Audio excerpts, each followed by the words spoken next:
Okay, I've said a lot of things, and I'm just going to have this done there. How do you recreate your life in 1 year? It does not matter where you are right now. You can recreate your life in the next 12 months, next 1 year. But you have to pay attention to what I'm saying. Do I have all the answers? No, I don't. And I don't claim to have all the answers. However, if you do what I'm asking you to do, you're going to see maximum results, a lot of results, right? We're speaking about quantity versus quality. But how do you use quantity to move your life to the next level? Very simple. Number one, you need to do a life audit. There are several places in your life that you need to audit. What do I mean by that? Number one is spirituality. You need to audit it.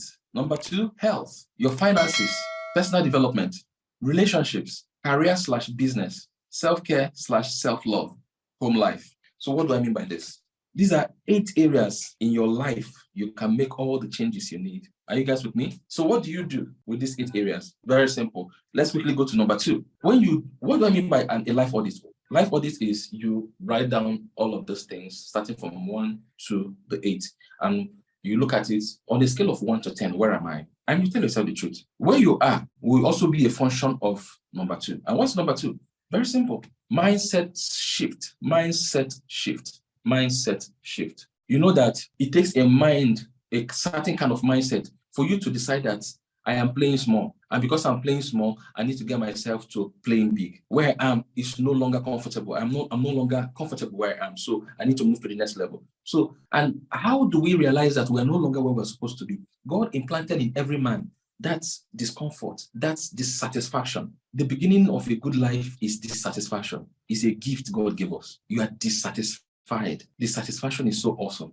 I'm telling you the truth. So it brings about a mindset shift. Mindset shift says that now I am willing to change. So you need to know that for you to change your life in 1 year, you must change your mindset, because that's the cradle of all the changes you need. That's where it starts. It begins from the mind. Okay.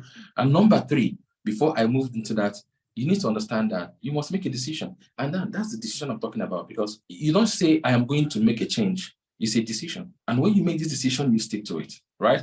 Number 3, you need to create a vision. Now, very simple. I'm going to put a scripture for you. The question is, what image of yourself do you see? When you think about your health, what do you have health-wise? And how do you see yourself? You want to start, register in a gym, or you want to start working out and all of that. When you talk about your finances, how much is your income monthly? Where do you see yourself? Everybody, you believe that I am playing small. I'm supposed to be at a level right now. I'm supposed to be at a level right now. Do you understand? So where do you see yourself? You see, Habakkuk, I'm reading from Amplified Version. It says, then the Lord answered me and said, write the vision and engrave it plainly on clay tablets, so that the one who reads it will run. What does this mean? Write the vision down, make it plain, okay? When you write your vision is like you have a canvas, like you have a place where you can draw, and you draw your vision. You draw your vision. This is who I want to be in the next 1 year. I'm supposed to be traveling the world. I'm tired of making 6 figures. I want to make 7 figures. That's the vision of your life. You write it down, and once you look at it, you're running with it. That's what it is. Write the vision down, make it plain, so you can communicate it. If you can't communicate your vision, then it's not a vision. And it doesn't need to be ambiguous. Okay, how do you know your vision? What does God say about you? What does the word of God say about you? How do you see yourself? You're a child of God, you're a champion, you're a conqueror. You are someone who comes in and everything changes. You're an influencer. If you're not who you think you are yet, then create the vision. Because when you create the vision will now propel you. The vision will help you make some changes. When you have a vision of yourself, it will help you stop certain things and also help you imbibe certain things. So the vision becomes the driving force. Because when James Clear, he said that when you do certain things, it's like you are casting a vote.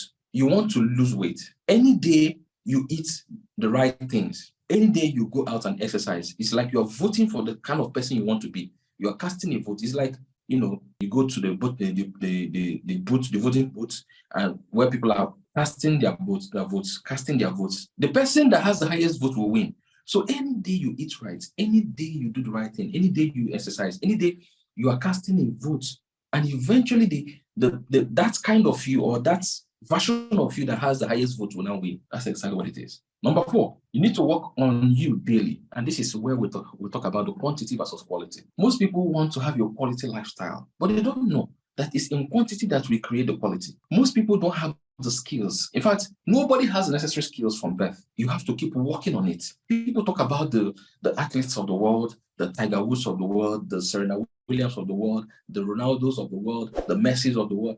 Go and watch these guys. They started from somewhere and they built on it. They worked hard. Harder than every other person. So quantity, it's always about quantity. The more quantity you have, the better quality is going to see. Okay? So we move quickly to the fifth one. We have the substitution equation. Remember that the substitution method they taught us in school. What do I mean by substitution? You see, they say that energy can never be created or destroyed, but can be transformed from one source or one form to another. You cannot destroy energy. Likewise, you cannot destroy a habit. You must replace a habit with another habit. You understand? You need to replace a habit with another habit. And what do I mean by that? You need to substitute certain things you do. Environmentally, are there places you go to that perpetuates your negative self? Are there company you keep that helps you stay broke, stay in poverty? You must eliminate and substitute with the right things. You understand? Remove all negative triggers. There are things that for instance, you're fighting to remain sober. Maybe when you see alcohol, you take alcohol a lot. Don't put alcohol in the house. Don't put a bottle of alcohol in the line of sight. If you feel you watch TV a lot, rearrange your living room. Move the TV to the bedroom. Put books where the TV, the original place where you're supposed to put the TV. Put shelves of books there. Okay. Move the trigger away. I noticed before now that I used to eat granules a lot. And because once we have granules, I will finish the bottle. I don't know. So do you know what I do? Or I did. I moved. I hope you guys can still see me. So I made sure granules is never in the line of sight. I don't see it. And once I don't see it, I don't remember it. That's it. I think you should do the same. Because you will be how do I put it now? The environment is so strong. The environment. Replace all undesirable habits, with desirable ones. You are the average of the 5 people you hang out with. If you hang out with negative people, you'll be the 6th one. If you hang out with people who don't know what they want, people that they are just flowing with the flow, you're going to be the 6th. If you hang out with people who are certain where they're headed, you'll be the 6th. It's as simple as that. Okay. Number 6, learn new skills. Skills are easy to learn these days. You have books, seminars, motivational YouTube videos, whatever. Learn the skills that will move you up. Remember, you audited your life on 8 different things. Learn daily. Learn every day. Just learn. Remember what I said. It's quantity versus quality. Just keep doing it. Keep going ahead. If you don't have time to read a full book per day, just go ahead and read a chapter. Go ahead and read for like 10, 15 minutes. Just keep doing it until you keep stacking up the skills. Start from where you are. You don't go to the gym and you start lifting 80 kg on day 1. Begin from somewhere. Just start. Before you know it, you move to the next level, to the next level, to the next level. And 6 months later, someone looks at you and like, wow, what a change has occurred in you. That's how it is. Start from where you are. Now, let me tell you this. Learning is so important. Studying is so important. It's so key to what we are doing. Do you understand? Learning is so important. And that's why in Timothy, Paul was telling his son Timothy, his spiritual son Timothy, till I come. That's 1 Timothy chapter 4, verse 13 to 16. I also understand we also have non-Christians here, but this is just to buttress what I'm saying. Till I come, give attendance to reading, to exhortation, and to doctrine. To reading. Reading needs to study. Later again in 2 Timothy 2:15, it says, study, and be eager and do the utmost to present yourself to God approved, tested, tried. You see, you can't remove reading from moving up. Reading is a royal behavior. Only kings read. Reading is a royal behavior. You can't be a leader if you're not a reader. That's what it is. So I have this group of people, about 50 of them. They read at least a book per week. They read about 1 book per week. And it's been awesome. If you keep going like that, before you know it, you've read 30 books, 40 books. And let me tell you, I think on the average, about 95% of people in the world, about 95% of them read less than a book per year, about a book or 2 per year. But an average billionaire reads a minimum, standard practice, about 56 books per year. An average billionaire, imagine that. So, 7th, I need you to understand that this is an infinite game. It's an infinite game. You're not trying to win. You're not trying to lose. You're just flowing with the game. So enjoy it. Have fun.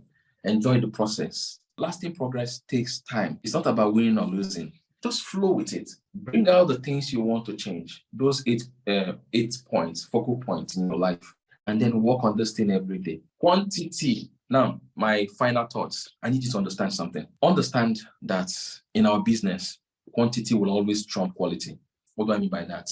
Can you generate in your team 500 leads per day? Can you lock arms with your team members? 10 of us, we must generate 500 leads per day. We're going to show this business, and when we show this business to anybody, we will impress upon the person to give us 50 name lists. 10 of you, I broke it down yesterday for some of you, that you can work with the flow, and we're starting today. You show people the business. Remember the number of people are supposed to show daily, and then you generate 50, and there are 10 of you in your team, for instance. There's no way on a daily basis your team will not generate at least 500 leads. 500 leads in 10 days is 5,000. In 30 days is 15,000 leads. If you generate 15,000 leads a month and you contact all of them, of course, not all of them will even show up. 5,000 leads per 10 days, 15,000 leads in 30 days, and you scored only 10%. 10% success rate. Like you show them the business and only 10% out of 15,000 said yes. What is 10,000? What is 10% of 15,000? That is 1,500. Forget about 1,500. What if in 1 month you generated 15,000 leads and only 1% made payment and started the business in one month, in 30 days? 1% of 15,000 is, I believe, 150. So 150 human beings would have joined your team, and then you follow up. And in the next 30 days or so, you're going to have more people. If you have 15,000 leads and only 1% say yes, and then you do your follow-up, by the time you start following up, you're going to have maybe an additional, maybe 5 to 10%. There is no way you will not win. There is no way you will not win. There are no bad leads. There are no bad leads. Generate leads. Get people to give you their contacts, their 50 name lists, and then do your questionnaire online and offline. You will win. Think about it. The person with the quantity will always win. The person will always win. Take it or leave it. At least the election is showing us that if you have the quantity, you're going to win. That's it. Thank you so much. That's what I have for you today, and I hope you got value.